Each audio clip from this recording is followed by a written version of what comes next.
G'day everyone, Scott here from One Green Thumb Gardening in Toowoomba. Just wanted to show you my beautiful lawn and show you what I've done to make it the way it is. So on February the 20th, I fertilised it. That's now so there's 3 fertilisers. You do September, February and May when I do my three applications of fertiliser.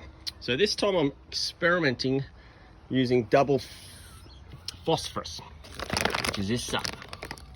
So as you can see by most fertilisers, they don't have a huge amount of phosphorus, which is all your roots and cell development.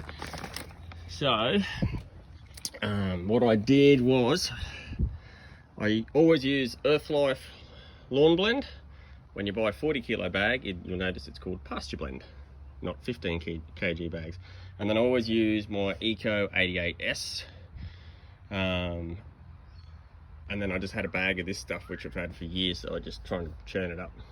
So what I did was I put in my 50 grams per square meter of Earthlife, 50 grams per square meter of my Eco, and this guy I just went with 100 grams per square meter because that's what I used for my Impact 89. And as you can see with this fertilizer, Impact 89, so it has very low phosphorus, whereas this one has a rate of 20. So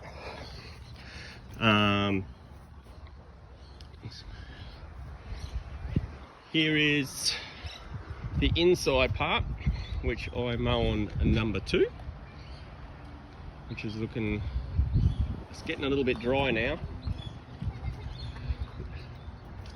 And then this is my front verge, which I mow on number 1. Thankfully my house is raised up, so I'm actually able to recycle all my grey water, which gets hosed out. So you can sort of see next door where he doesn't use the grey water, but then on the inside we've got the grey water.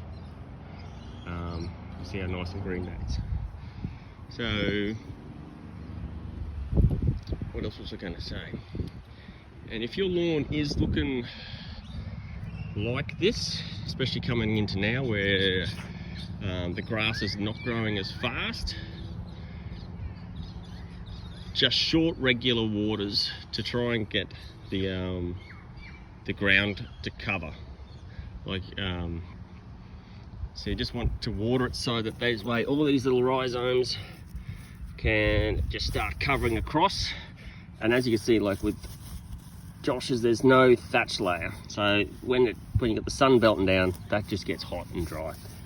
Whereas on my lawn, where I don't need to water as much, she's got, like, I've got nearly 3-4 centimeters of before the dirt layer, and she's thick, and inside there, which hasn't been watered for a while, is still cool and moist, and it feels amazing.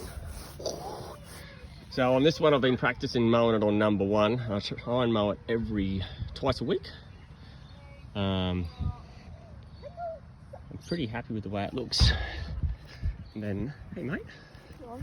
And this one, which I mow on number 2, so it's a lot thicker, but again, you've got that nice thick thatchy layer, but it's a lot more sparse when you don't mow it as short. So it's a bit more spongy. Yeah, so make sure you just, now's the time to get that next lot of fertilizer on, and keep the water up. You don't need to drown it, you just need to keep regular short waters up and get the ground to cover, and then you can do your once a week 30-minute waters or an hour water, depending on the sprinkler.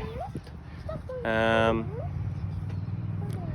then, you will not find, so to keep my weeds out, I use 2,4-D, Camber M or dicamba, and they're the 2 main ones that I use. for cooch, and then you've got, if you've got kikuyu and buffalo, I use Buffalo Master, which has got a bromoxamil and MCPA. And yeah, so that's what I do to my lawn. And there's our little beautiful garden. I'll give you a quick look. Now the funny thing is I don't actually put any water on my back lawn.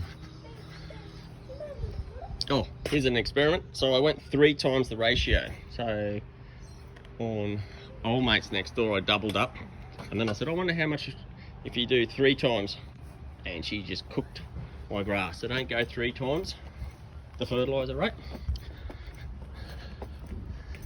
But out the back it gets fertilized, but it doesn't get any water from anywhere except from the sky above. And it's actually really quite green, and doesn't have nowhere near the thickness of the thatch out the front. But yeah, it holds up all right. So this is it. Thank you very much everyone for watching. If you'd like any further details or anything else that I can help you with, shoot me a message or a comment, and have a wonderful day. See ya.